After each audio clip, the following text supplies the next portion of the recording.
Kenali modus penipuan ini agar kalian tidak tertipu. Langsung aja.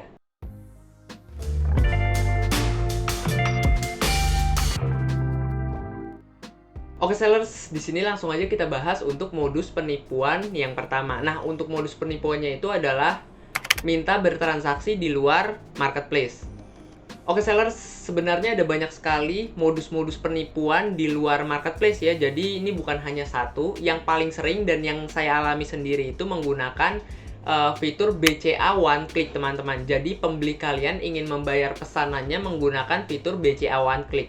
Jadi di BCA One Click itu nanti si pembeli akan meminta nomor seri dari rekening kalian teman-teman. Ketika pembeli memasukkan nomor seri kalian di sana, nanti dari pihak BCA One Click akan mengirim suatu kode teman-teman kepada handphone ataupun device kalian. Nah, kode ini nanti biasanya pembeli akan meminta teman-teman. Ketika kalian berikan kode tersebut, otomatis uang kalian akan terkuras oleh si pembeli atau si penipu itu teman-teman. Jadi hati-hati, sistemnya agak mirip ya kayak nomor handphone. Jadi ketika kalian kasih nomor handphone kalian ke orang dan orang tersebut ketik nomor handphone kalian di Bukalapak misalkan, nanti Bukalapak akan mengirimkan kode OTP teman-teman. Nah, kode OTP tersebut nanti pembeli minta dan pembeli masukkan di Bukalapaknya. Otomatis akun Bukalapak kalian akan dibuka oleh pembeli. Jadi sistemnya mirip-mirip teman-teman, kayak kode OTP di Bukalapak ataupun di marketplace lainnya.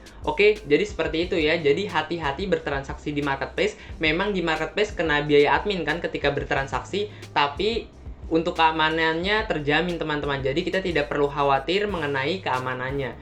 Oke sellers, jadi seperti itu untuk modus penipuan yang pertama. Oke sellers, untuk modus penipuan yang kedua itu adalah pura-pura kelebihan nominal transfer. Oke sellers, seringkali para pembeli menggunakan cara ini untuk menipu teman-teman. Ketika kita melakukan transaksi dengan para penipu dan misalkan kalau total transaksinya 50.000, mereka akan membayar lebih teman-teman dari total transaksinya. Misalkan kalau total transaksinya 50.000, pembeli akan kirim sekitar 100.000. Jadi pokoknya dan intinya si pembeli ini akan kirim uang lebih dari nominal transaksi teman-teman.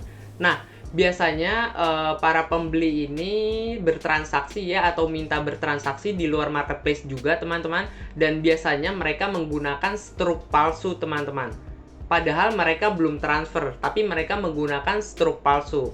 Oke, jadi seperti itu ya. Untuk menghindari modus penipuan ini, kalian harus bedakan ya untuk struk asli dan struk palsu. Biasanya kalau struk palsu ada garis-garisnya tuh teman-teman di struknya. Pokoknya di YouTube banyak untuk membedakan struk asli dan struk palsu teman-teman. Yang kedua, kalian bisa cek ya untuk transaksi kalian secara berkala di nomor rekening kalian ya. Kalian bisa cek untuk transaksinya secara teliti dan kalian bisa cek secara baik-baik teman-teman, karena ini cukup berbahaya ya dan cukup merugikan untuk kita sebagai penjual. Oke sellers, untuk modus penipuan ketiga itu adalah mengirim link scam berupa link produk. Oke sellers, ini adalah modus penipuan yang sangat berbahaya dan banyak sekali orang yang terkena teman-teman. Saya juga beberapa kali banyak sekali orang yang mengirim link-link gak jelas teman-teman, dan itu alasan saya nggak mau nampilin toko asli saya ya di sini karena banyak orang yang berniat jahat teman-teman. Nah, untuk modus penipuannya itu adalah, jadi ketika ada pembeli nih yang nanya-nanya kepada kalian, bos produk ini ready atau bang produk ini ready. Nah, di bawahnya mereka akan mengirim link scam teman-teman.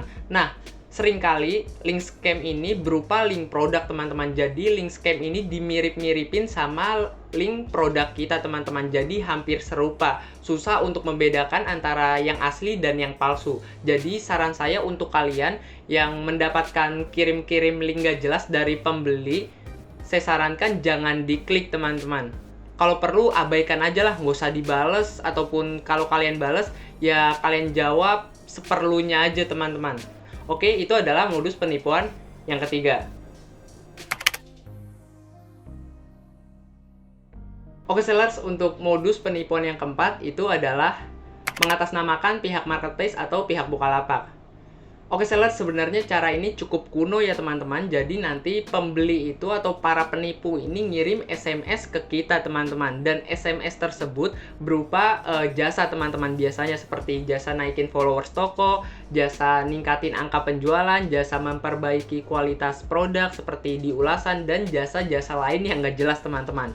Nah biasanya ketika kita bales untuk chat mereka di SMS, mereka akan minta data pribadi kita teman-teman. Nah data pribadi ini yang akan mereka salah gunakan, dan data pribadi ini yang akan ngebantu mereka untuk menipu kita. Jadi saran saya untuk kalian yang mendapat pesan-pesan gak jelas dan menawarkan jasa-jasa tertentu, itu jangan direspon teman-teman. Oke, jadi seperti itu ya untuk modus penipuan yang keempat. Saya kira untuk modus penipuan keempat ini kalian sudah tahu ya, dan kalian sudah tahu untuk cara menghindarinya dan cara mengatasi modus penipuan ini. Saya akan rekap ulang untuk 4 modus penipuan yang saya jelaskan dan sebutkan tadi.